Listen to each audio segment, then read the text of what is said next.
Hello, everyone, and welcome to another episode of This Week in Oakland. I'm Ryan Shortfager, and yes, as opposed to the previous episodes, the facial hair is now gone. But we don't really care about that. What we really care about is seeing what's been going on in town and to share with you some uplifting, some positive, some encouraging news that's been going on, as opposed to the endless barrage of press conferences and phone calls and things like that we've all been getting about the coronavirus. So I'm really excited to introduce the first person who we're going to be speaking with today, and that's Peter Markulis. Now, for some of you who might be viewing this in the future, at this current time here now it's May 2020, there's been an effort underway for several years to revitalize a piece of property in town near the Oakland ShopRite and Portobello's restaurant called Great Oak Park. It used to be 2 swim clubs back in the day, but the town purchased the property a little less than a decade ago, and there's been slow progress to make it a nice passive recreation park. Now, Peter, who's here. Hello, Peter. How are you? Hi, Ryan. Thank you for having me on. Not a problem. Thank you for being on. Peter actually made a sculpture that is in the park called Swords to Plowshares. And I figured, we'll have some pictures that will come up on the screen so you can all see what it looks like. But I figured, Peter, if you can kind of give us a little description about, your artwork, your sculpture that you did, and kind of just the process and the inspiration that's behind the sculpture. Sure. And again, thank you for having me. I guess it was 2018. A very good friend of mine, who's also a longtime resident here in Oakland, was kind of goading me on to say, Peter, I know you do art. I've seen your art. I like it. But I think you should make something public, something large, something that will go into one of the parks. And after a couple of dinners and breakfasts with my friend, he kept on trying to encourage me to go forward with this concept. And so eventually I did design a sculpture for a park in Oakland. And I got excited about it, certainly, and I was nervous about it because it's a big venture to create something that's large and in a public space. You've got a lot of people to please, and certainly it's something that's going to be around for a long time. So I came up with a design, and in early January of 2019, I started to show the design to various mayor and council people to just get their read on it, what they felt about it, if they thought it was something that was viable. I wanted to test out the idea of, 1, they liked the design, and 2, what they thought about public sculpture in Oakland. And so it was a pretty good reception. These were informal meetings with a couple council people. But it certainly encouraged me to go forward and to pull together costs for the sculpture, pull together various contractors to build the sculpture. And so I started working with contractors to come up with some costs. By January, the end of January, I had a mayor and council meeting where I discussed with the mayor and council in a public meeting the idea of the sculpture. Entitled Swords to Plowshares. It was very well received. I was happy about that. And then I went forward to firm up some of my costs for the sculpture with these contractors. And at the same time, I went to different civic groups in town to also just get their reading on the sculpture, the design, the concept. Because again, this is something that's going to be in a public realm, and I want it to certainly be understood. I want it to be accepted, generally accepted by the public here in town. And so I started to show it around, and I got some very good feedback, helped me guide the design process a little further. And through a couple more mayor and council meetings, I showed this new design after getting feedback from various civic groups. And it was really pretty much at that point a final design. The mayor and council considered it, and after a month or two, gave me their blessing to go forward to produce the sculpture. I certainly wanted their assurance that they would take it as a gift to the borough of Oakland before I went ahead and produced it and placed it in a park. They also directed me to the Parks Commission to find out exactly which park it would be suitable for. And I was very excited that the Parks Commission agreed that it could go into Great Oak Park. I love the park for its passive, its design as a passive park. There's really no ball fields there. It's really for walking, for bird watching, for fishing by the river.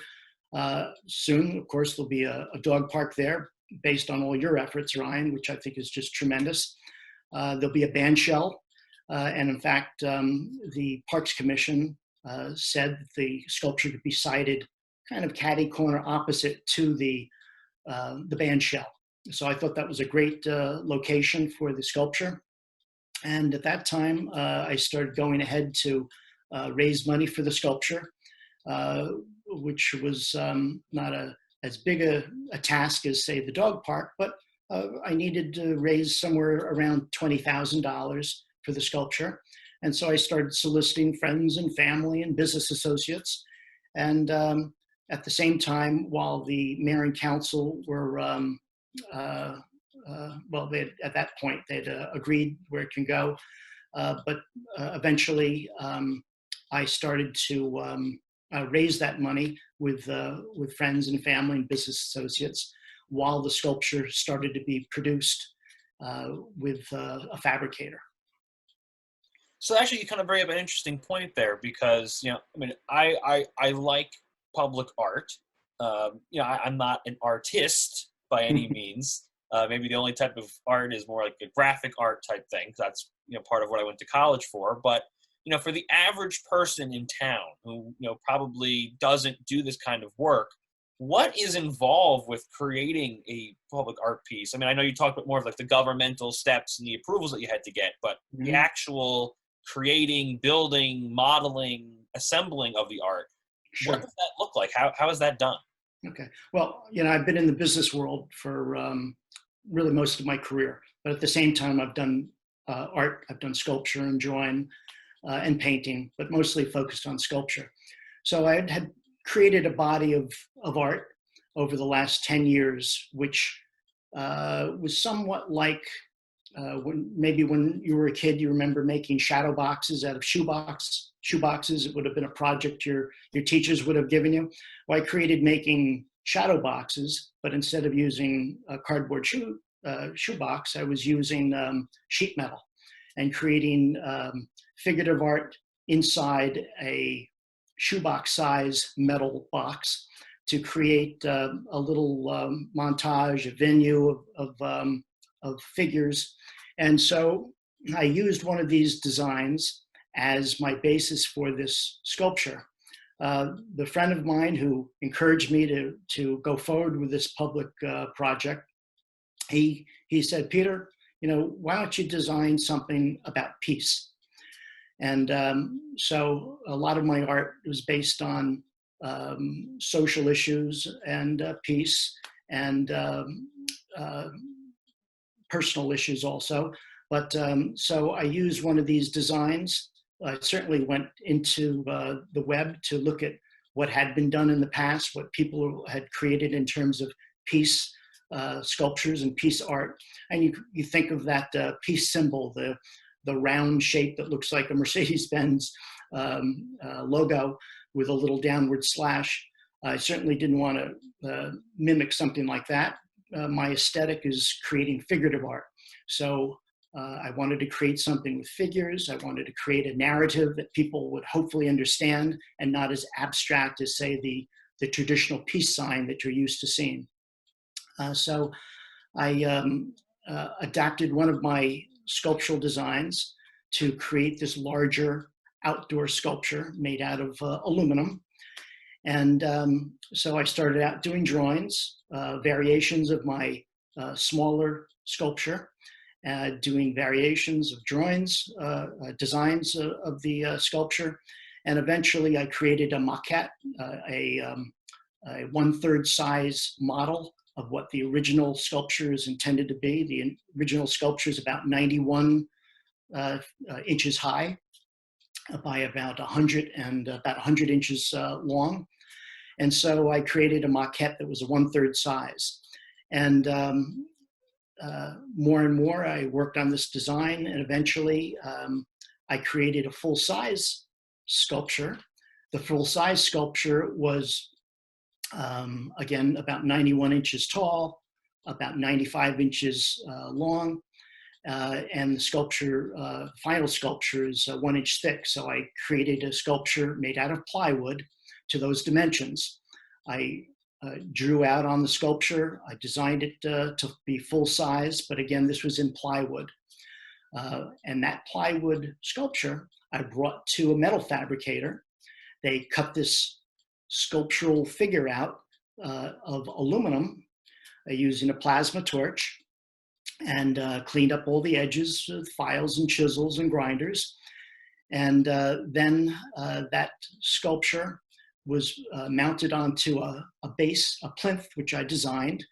And that sculpture was finally finished on April the 6th.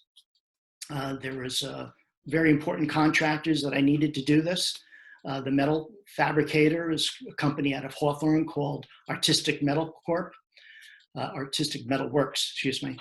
And they did all the work in aluminum, and then they had it powder coated for me with a bronze finish.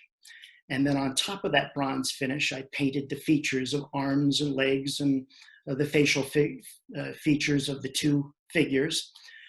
And then a local contractor business called Green Meadows Landscaping right here in Oakland. They were the ones that fabricated and built the concrete block or the cement block plinth for the sculpture.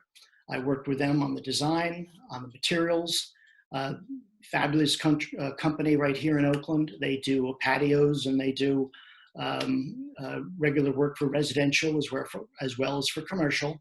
Not too often do they work on sculptural plinths and pedestals, but they had done one other work here in Oakland, actually at the Korean church right here in town.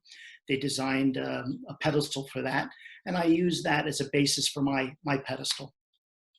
So working with these two contractors, I was able to create this large-scale permanent sculpture for Oakland.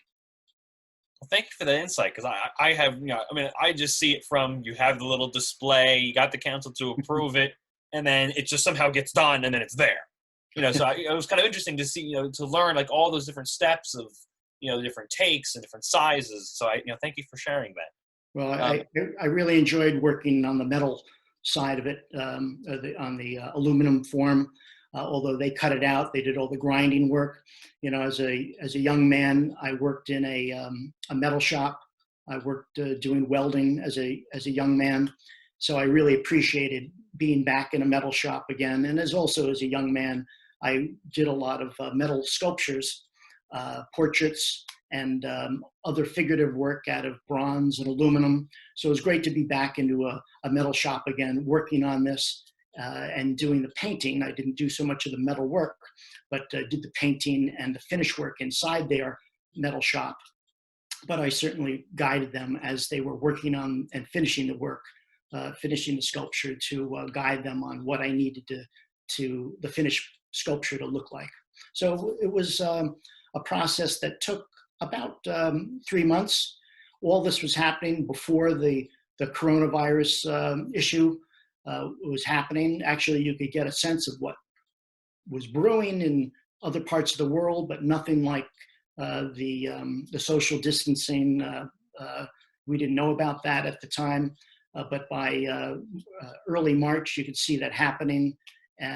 but already the sculpture and the pedestal was well underway, and we were able to complete it with the proper social distancing in the machine shop or in the metal shop, as well as working out at the Borough Park, the Great Oak Park, keeping our distance, wearing masks, and being careful about things. Of course, we've all had to adjust and and make do during this crazy time. That's right. The last thing I'll ask you before we have to wrap up and go to some other segments. I did want to ask. You did say that the message that you hope to convey is peace through your sculpture. Right. I was hoping if you could kind of elaborate that a little bit, and what parts of the sculpture you feel kind of express that message. Well, there's a biblical parable about swords to plowshares. It's they will beat their swords into plowshares and their spears into pruning hooks. A nation will not take up swords against against nation. And the concept of the sword being, of course, a weapon of war, being pounded, being bent by these two figures, this man and this woman, using sledgehammers. That's what I wanted to put across. For those that might have heard of this saying, it'll ring a lot truer. For others that maybe haven't heard of it, they're seeing the destruction of a weapon. And hopefully that will evoke the idea of change, of peace, and of doing something positive with instead of war. So that's the message of the sculpture. It is something that when I designed the sculpture back in 2018, 2019, there were about 34 or 33 armed conflicts around the world. You couldn't listen to any news station. Of course, if it wasn't talking about a political issue, it was talking about, unfortunately, wars around the world. Wars against sectarianism, wars of religious issues, wars against governments doing terrible things to their own people in many cases. So this was on my mind while I was designing the sculpture. And this is, again, an image, kind of almost a hieroglyphic that I wanted to create. It's a very two-dimensional sculpture. It's only 1 inch thick. So if you think of a silhouette, a three-dimensional silhouette or a two-sided silhouette, really that's what it's like. And a lot of my art has been influenced by Greek and Roman, early Greek and Roman and Egyptian art. And so this is fashioned after that. But again, the meaning of this is to help promote peace and to create an idea of understanding. And hopefully people investigate that whole concept and move forward to make things change in their own lives and the lives of the nation. Well, thank you very much, Peter, for literally sitting down with us and talking about this beautiful sculpture that you made. And I hope that, when everyone gets a chance to go to Great Oak Park, they can go and see it. It's, as Peter said, it's right next to the band shell in the Great Lawn. So everyone can go over there and take a look for yourself and see the work that he put in to do that. Thank you. And I want to say again, thank you so much for joining us, Peter. And thank you for your artistic contribution to the town. Thank you, Ryan. And briefly, I'd like to, again, thank you. I'd also like to thank the mayor and council. I'd like to thank the civic groups that I spoke with before the sculpture was produced. And I also like to thank the Parks Commission. They were invaluable in their efforts, and also the Oakland Sports Association. All of these groups are so important and really made it happen. So thank you to all of them. Thank you so much, Peter, for all that information about your sculpture, Swords to Plowshares. Now to learn about composting, which is something that everyone can do at their own home, we're going to turn to now Salma Chu, who's going to fill us in on some of the history behind composting and what to do and what not to do if you're going to try and compost yourself.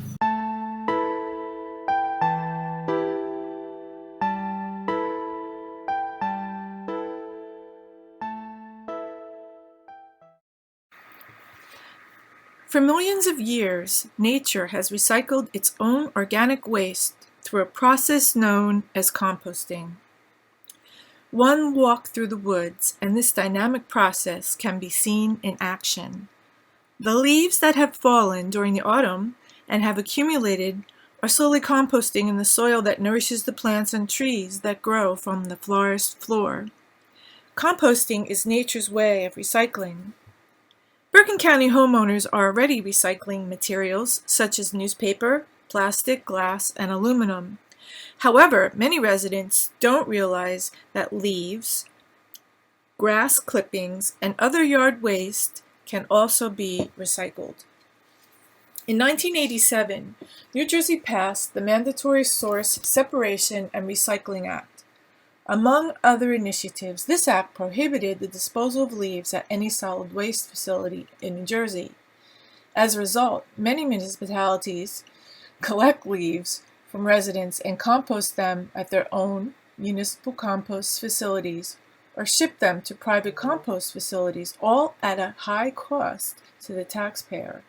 However, there's an easier and more economical way: backyard composting.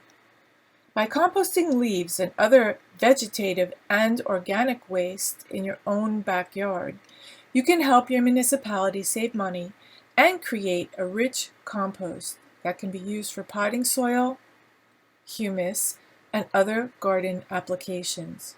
This guide was created to familiarize you with the methods and procedures of backyard composting so you can begin to compost on your own. So how does composting work? Well, it's the biological degradation of organic matter. So in other words, all organic matter, as we know, certain bacteria, fungi, and other living critters, they live on and around soil. These organisms eat the organic matter and they break it down to a material called compost. This process happens to all organic material. However, the process can take place either slowly or it can take place at a faster rate, depending on how the organic material is prepared for the composting.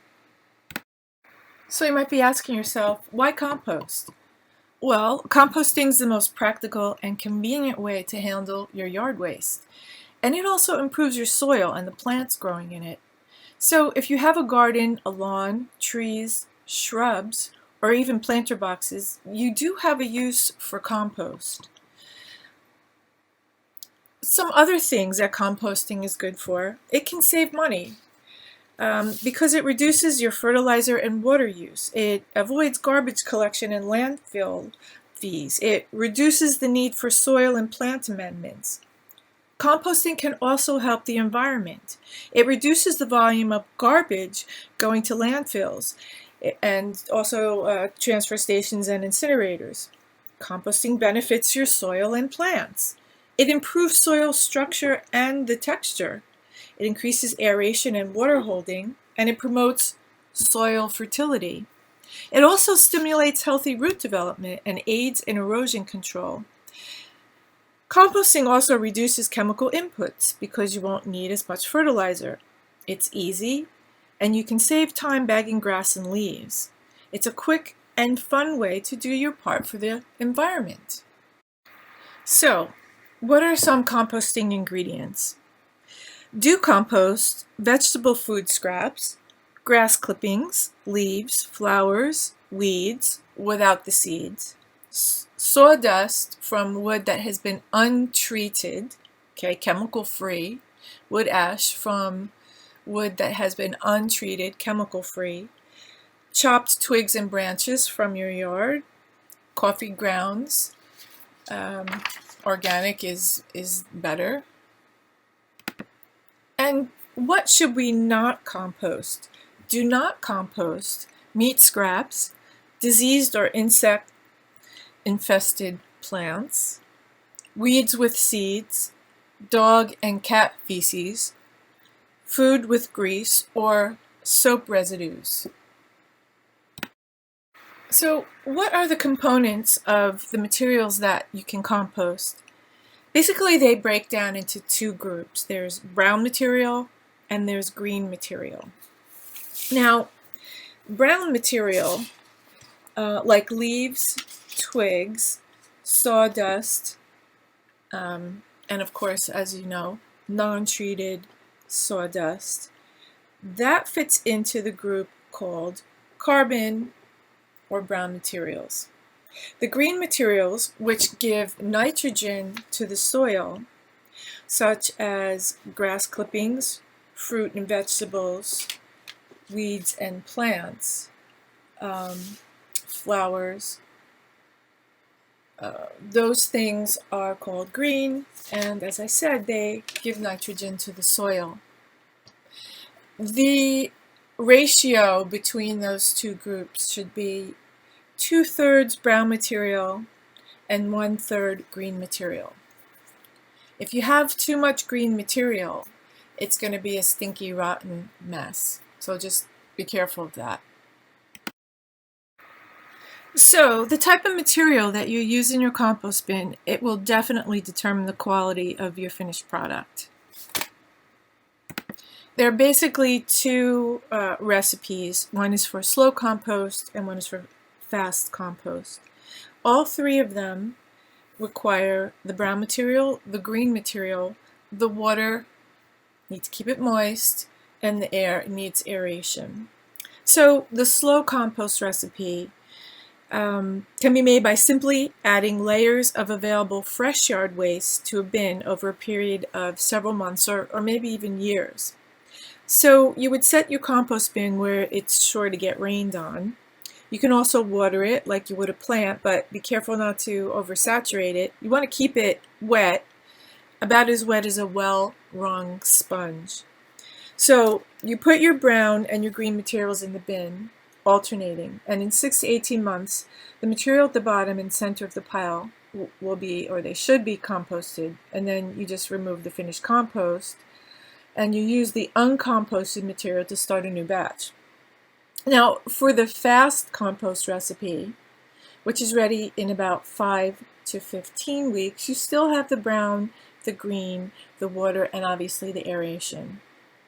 The fastest way to make compost is to build a hot pile in a heap or a compost bin, and this method requires frequent turning of the pile. Put your brown and green material in your bin and then add water. Then you turn the pile twice a week and be sure to keep your pile moist. Now by turning, you can either physically turn it if you have one of those, or you could just take a pitchfork and flip pieces of it over to sort of get air into it. That's really what you're doing, is you're aerating it. Any material not decomposed after 5 to 15 weeks can be used to start a new cycle. To speed it up even further, the materials that you put in, you can blend, you can shred, you can chop. Some people put their scraps, their veggie scraps, in a blender with some water, and they blend that up. People will shred wood, they'll make wood chips or mulch, and or even shred their grass clippings. Now, it really depends if you have that kind of machinery or not, but most everyone has a blender, so you definitely can speed up the process of the greens by throwing stuff in your blender or your food processor and making a mash. So what are the keys to good compost? Well, water. The microorganisms in the compost pile need water. They need water to live.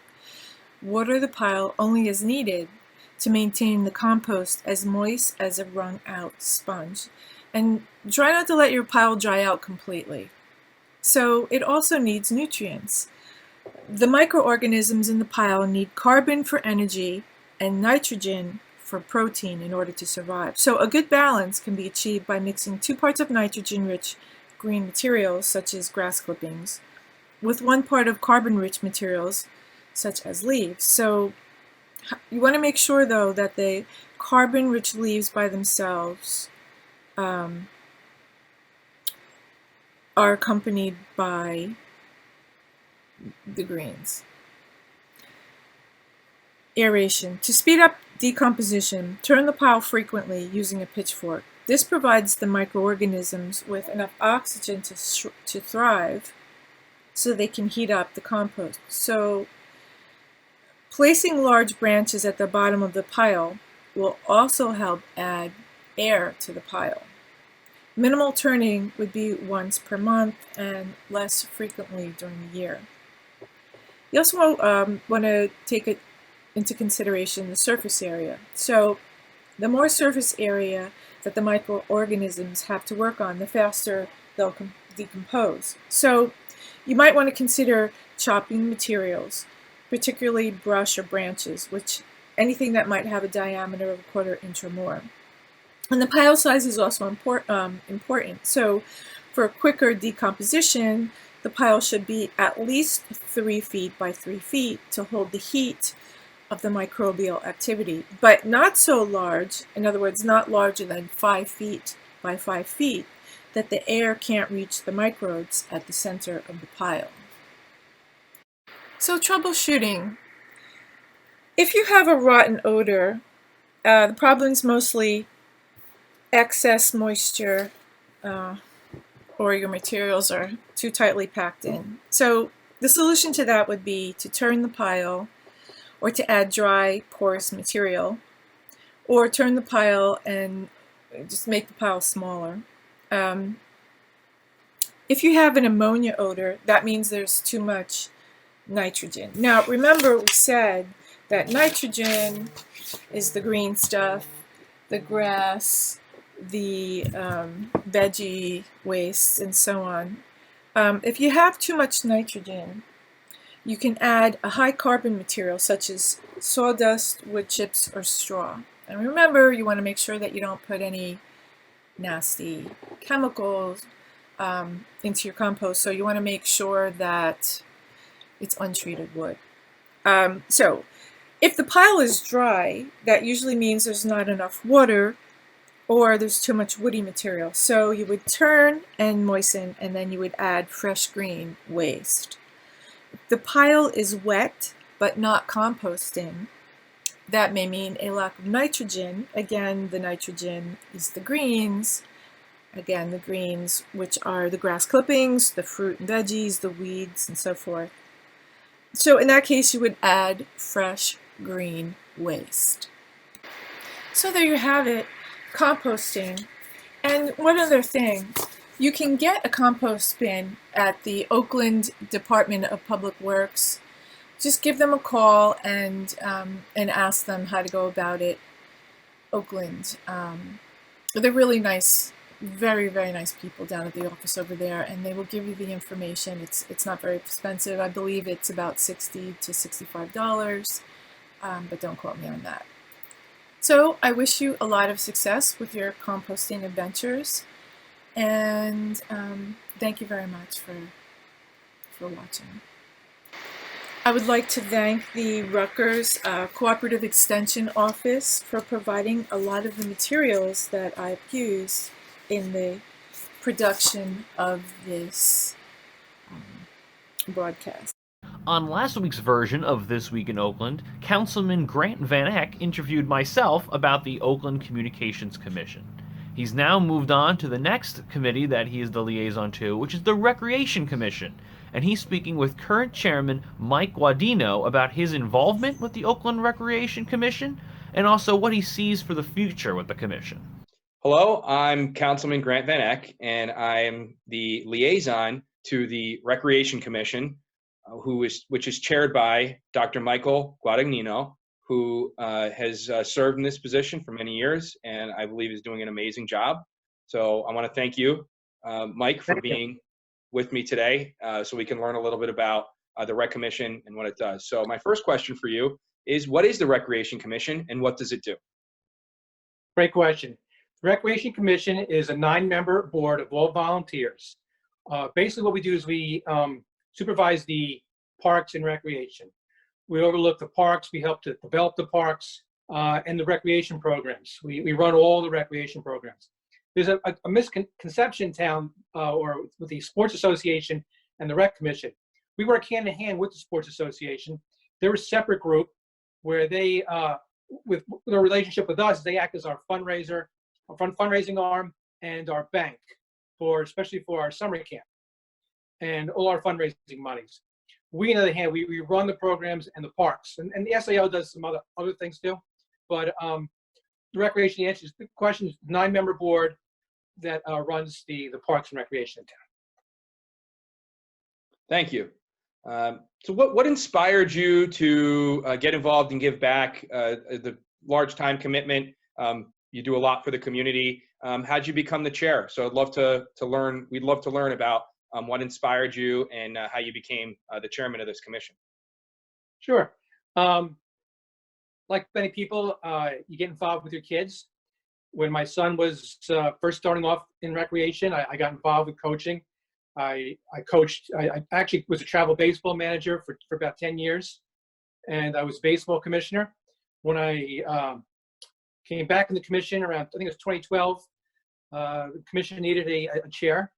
And actually that time when I came back, the mayor had asked me to come back, and she said she needed somebody with some experience who can kind of lead this group, and if I'd be interested in running for chair. And every year the 9 members vote for the chair, the vice chair, the secretary, treasurer.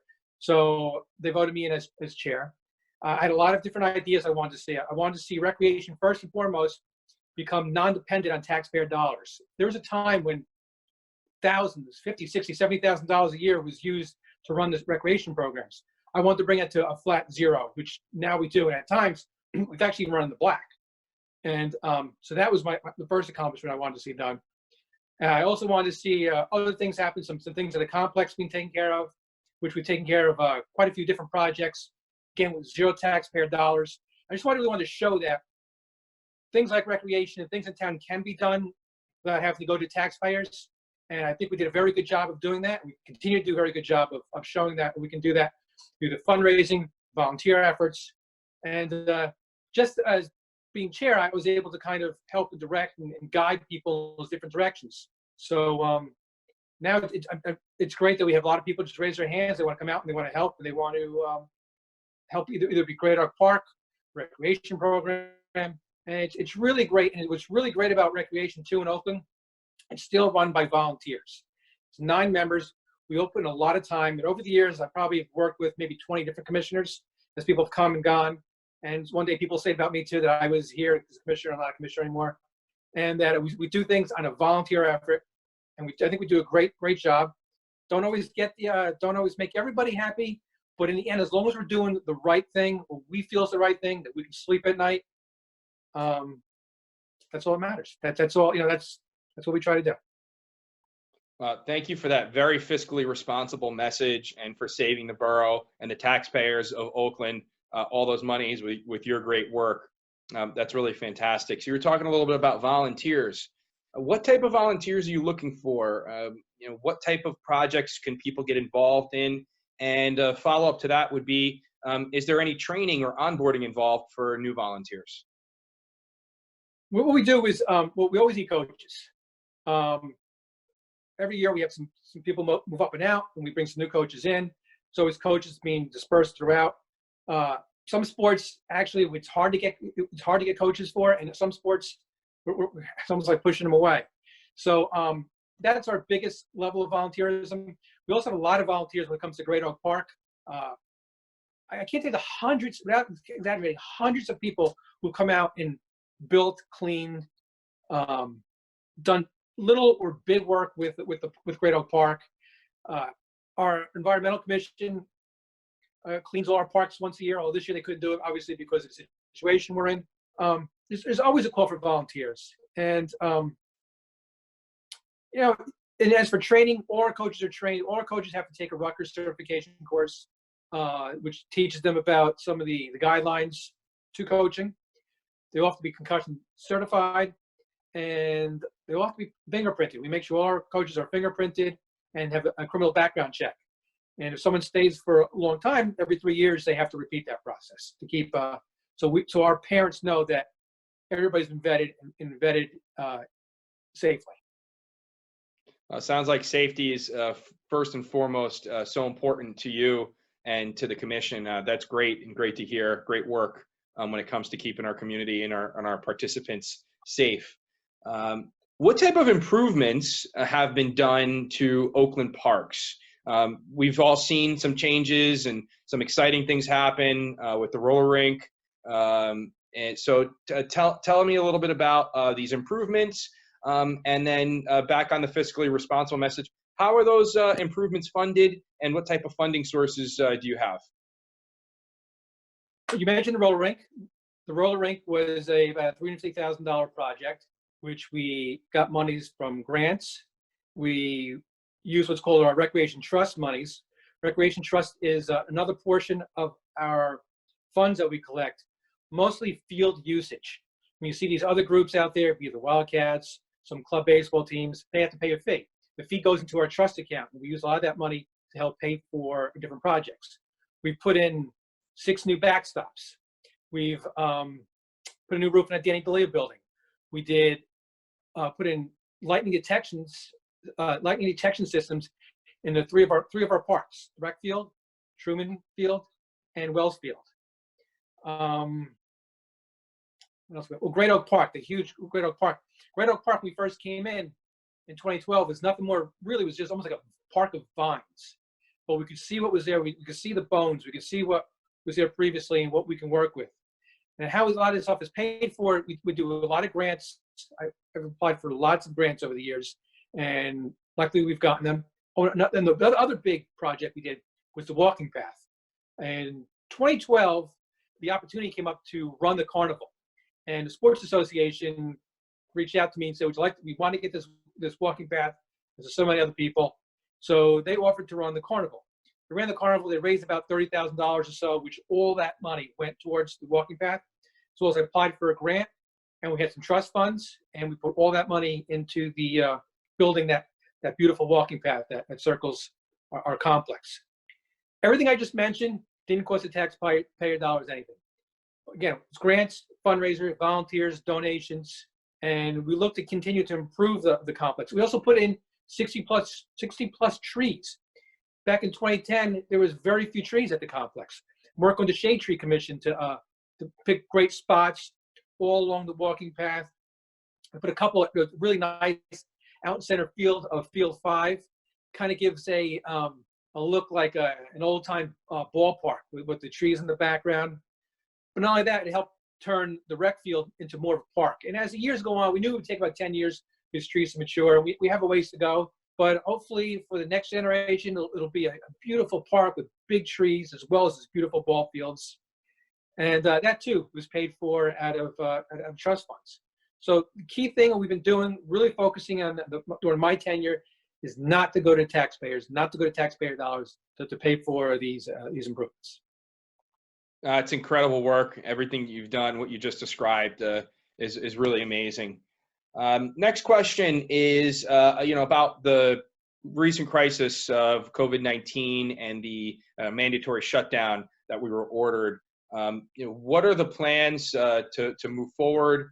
As your council liaison, I have seen your two phases of a plan to reopen.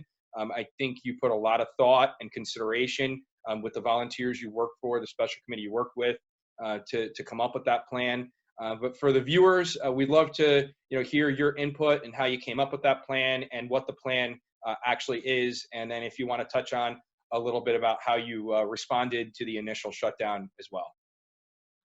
Well, the initial shutdown, if you go back to what happened back in March, the NBA shut down. And then the next day, the NHL, and then the Major League Baseball and the colleges, and just trickled down to on a Thursday, right after, I think Wednesday when the NBA did it, and then it all began to cycle after that. The Rec Commission held an emergency meeting where we shut down our programs for safety of the children, as well as safety for the spectators, parents, everybody involved. At that time, we thought it was going to be we were told it's a 2-week process. Obviously, there's a lot of misinformation, we didn't really know what was going on at the time. So we did not open the parks. The parks are always shut in the wintertime, and we usually turn them on around April. So we chose not to open the parks. As time went on, the governor closed all the parks. People being in quarantine now. I think we're now in about 5 or 6 weeks. So today, thankfully, I thank you, Councilman, as well as the rest of the Mayor and Council. The parks are going to begin opening up tomorrow, which is May 2nd. I'm not really sure when it's airing, but May 2nd. What we put together during this time was how to unwind the parks, how to get people back in the park. So we came up with a system of phases. First phase was to allow the walking path and the recreation fields, including Great Oak Park, to be used for passive recreation. We feel that's safe. When people get out there, because we all know that fresh air and sunshine is good for physical and mental well-being, and people being locked down for 6 weeks really is not good for mental health. To get people out. If that goes well, we're going to ask the mayor and council if we can begin to open the tennis courts as well as the batting cages. Fathers and sons go to batting cages, tennis courts, people are far away from each other. Again, asking people not to get together. Once we can get people on the field, once things have been lifted so that the recreation programs can begin again, then we're going to open up the roller rink, the baseball diamonds, the playgrounds. But that might be a little bit off. While this was going on, our spring programs were in the middle of signups, and we were pretty much close to ending signups and beginning the programs. So we still have all this on hold right now. We're still hoping to run this with technically the spring programs. If the emergency is lifted in June, July, we have contingency plans to run something, to get the kids outside and do something with baseball, something with softball, something with lacrosse. We don't know what it's going to be yet. We don't know which one of our plans will work. We do have something out there. Unless the worst case scenario happens and we can't do anything, then we'll refund everybody their fees, no questions asked. But right now, we're really hoping that somewhere during the summer, somewhere in late spring, we can get the kids back out in the fields and use whatever safety precautions. The borough has handed me a bunch of information from from our insurance agents about how they want to see things done with masks and gloves. We've been looking through that, and depending on where we are, when we come back, we hope to run those programs following those safety guidelines. We also hope to have our summer camp. Our summer camp is a huge program. It's a great program for the kids. It's an incredible program. It's supposed to begin June 29th. It still is 2 months off from this time that we're recording this. And we're hoping that we can run that program. We're planning ahead as if we are going full speed. But again, if we have to do an abbreviated, a 3-week or 4-week program, we'll do what we have to do. But we really think it's important. What recreation does, it's an outlet, it's a distraction, it's entertainment, and it allows the kids, as well as the adults, we do have adult programs, to get out and to just enjoy the fresh air, camaraderie, playing, competitiveness. And we hope to do that. And we are on hold, we are waiting, but depending on how things go, we hope to get people back out and enjoying the fresh air and having fun. Thank you for the thought you put into the plan and for being so responsive and organized when it came to this crisis and everything that was going on. Just wrap things up on a good note. Any programs you're working on, anything exciting for the future, or any final thoughts? We have a new program that might be starting up. I was speaking tangentially to a couple of people, an adult roller hockey league. It'll be like a 3-on-3 using our rink. They contacted me, and that's exciting to get that going. Like I said, we do have some adult programs. We're not recreation just for youth. It's recreation for adults too. We have on our website, www.oaklandrec.org. It's actually a link on the borough website. We have our own area there, and we try to keep things filled with different things that were going on, different signups, ideas, stories, just stuff to keep the town engaged in what's going on with recreation. If you think anybody needs to get in touch with you or get in touch with the commission, what would be the best way for them to contact the commission or find out information? Contact me. My email is recreation@oakland-nj.org. I'll get back to you sometimes in minutes. Sometimes it may take a couple hours, depending on where I am that day. But I will get back to you. And if something I can't help you with, I will direct you to where you need to go. Well, thank you so much, Mike. Thank you for your time doing this interview today. I know I learned a lot, and I hope our viewers did as well. Have a great weekend and stay safe out there. You too, Grant. Thank you very much. Thanks again for watching another episode of This Week in Oakland. I appreciate hearing all of the feedback and comments that you have, and I'm glad so many of you are really enjoying and watching this program. It makes me very happy to see that, as well as so many other people from our Communications Commission, and even other people in town who we've reached out to help make segments for this program. We all very much appreciate that you're very interested and you're watching, and you want to share it with your friends. So I hope that does continue. Now it's time for the usual quick roundup of announcements. So first off, make sure you're signed up for the Borough newsletter. You get that once a month in your email inbox, and you sign up by going to the Borough of Oakland webpage for the Communications Commission. So you go to oakland-nj.org/communications-commission, and there's going to be a red bar at the top, and it'll tell you what you need to do in order to sign up for the newsletter. Then there's also SwiftReach. That's a system that the town uses in order to get mass communications out to as many residents as possible in an emergency situation. So make sure that you go to the borough homepage, oakland-nj.org, and there's a button right there on the homepage that says SwiftReach on it, and you can click it and you'll be able to sign up. But thank you again for watching This Week in Oakland. As always, thank you to everyone who contributed for this episode, all of the episodes we've had already, and I think we still have a few more episodes in the works at this point. So I want to say thank you for watching. Thank everyone else for participating and creating these segments. I hope you and your family are doing well during this crazy time. And if you happen to be watching this in the future, I still hope your family is doing well, whatever time that you happen to be watching this. But thank you for watching This Week in Oakland. I'm Ryan Schwertfeger, and we'll see you next week.